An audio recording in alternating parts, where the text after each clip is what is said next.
ಎಲ್ರಿಗೂ ನಮಸ್ಕಾರ. ಈಗಷ್ಟೇ ಒಂದು ಸಲ ಪ್ರೇಮ ಕಥೆ ಸಿನಿಮಾ ನೋಡ್ಕೊಂಡು ಬಂದೆ. ಒಂದು ಮ್ಯೂಸಿಕಲ್ ಲವ್ ಸ್ಟೋರಿ, ಮ್ಯೂಸಿಕ್ ಮೂಲಕ ಒಂದು ಪ್ರೀತಿನ ಹುಡುಕಾಟ ನಡೆಸುವಂತಹ ಒಂದು ಕತೆ. ನನಗೆ ಸುನಿ ಸರ್ ಸಿನಿಮಾದಲ್ಲಿ ಆ್ಯಕ್ಟ್ ಮಾಡಬೇಕಂತ ಸುಮಾರು ದಿನದಿಂದ ಆಸೆ ಇತ್ತು. ಸೊ ಒಂದು ಸಣ್ಣ ಅವಕಾಶ ಸಿಕ್ತು, ಇದರಲ್ಲಿ ಒಂದು ಕ್ಯಾಮಿಯೋ ಮಾಡಿದ್ದೀನಿ. Thank you to Suni sir and Ram Movies. Ramesh sir ಮೈಸೂರಿಂದ ಅವರ ಮೊದಲನೇ ಪ್ರೊಡಕ್ಷನ್ ಇದು ರಿಲೀಸ್ ಆಗಿದೆ. ತುಂಬ ಒಳ್ಳೆ ಪ್ರೊಡ್ಯೂಸರ್, ಭಾಳ ಅದ್ದೂರಿಯಾಗಿ ಖರ್ಚು ಮಾಡಿ ತುಂಬ ಚೆನ್ನಾಗಿ ಪ್ರಮೋಷನ್ ಮಾಡಿ ಸಿನಿಮಾ ಮಾಡಿಕೊಟ್ಟಿದ್ದಾರೆ. ಅವ್ರಿಗೆ ಒಳ್ಳೇದಾಗಬೇಕು. ಆ್ಯಂಡ್ ಸಿನಿಮಾದಲ್ಲಿ ನಟಿಸಿರುವಂಥ ಎಲ್ಲರೂ ತುಂಬ ಚೆನ್ನಾಗಿ ಆ್ಯಕ್ಟ್ ಮಾಡಿದ್ದಾರೆ.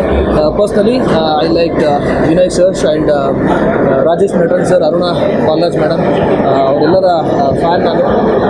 ಸೊ ಒಟ್ಟಾರೆಯಾಗಿ ಒಂದು ಒಳ್ಳೆಯ ಸಿನಿಮಾ, ಒಂದು ಅದ್ಭುತವಾದ ಮ್ಯೂಸಿಕಲ್ ಲವ್ ಸ್ಟೋರಿ. ಸೊ ಎಲ್ಲರೂ ಬಂದು ಸಿನಿಮಾವನ್ನು ನೋಡಿ ಆ್ಯಂಡ್ ಸಪೋರ್ಟ್ ಮಾಡಿ. ಕನ್ನಡ ಸಿನಿಮಾಗಳು ಇನ್ನೂ ಒಳ್ಳೆ ಚೆನ್ನಾಗಿ ಬರ್ತದೆ ಆ್ಯಂಡ್ ಎಲ್ಲ ಕಡೆ ರೀಚ್ ಆಗಬೇಕು ಅನ್ನೋದು ನಮ್ಮ ಆಸೆ. ಸೊ ನಾನು ಕೂಡ ಇದರಲ್ಲಿ ಆ್ಯಕ್ಟ್ ಮಾಡಿದ್ದೀನಿ. ಯಾರು ನನ್ನನ್ನು ದೊಡ್ಡ ಸ್ಕ್ರೀನಲ್ಲಿ ನೋಡಬೇಕು ಅಂತ ಇಷ್ಟಪಡ್ತೀರಾ, ದಯವಿಟ್ಟು ಬಂದು ನೋಡಿ. ಆದರೆ ಕನ್ನಡದಲ್ಲಿ ಮಾತಾಡಿಲ್ಲ, ಬಟ್ ದಯವಿಟ್ಟು ಬಂದು ನೋಡಿ. Thank you.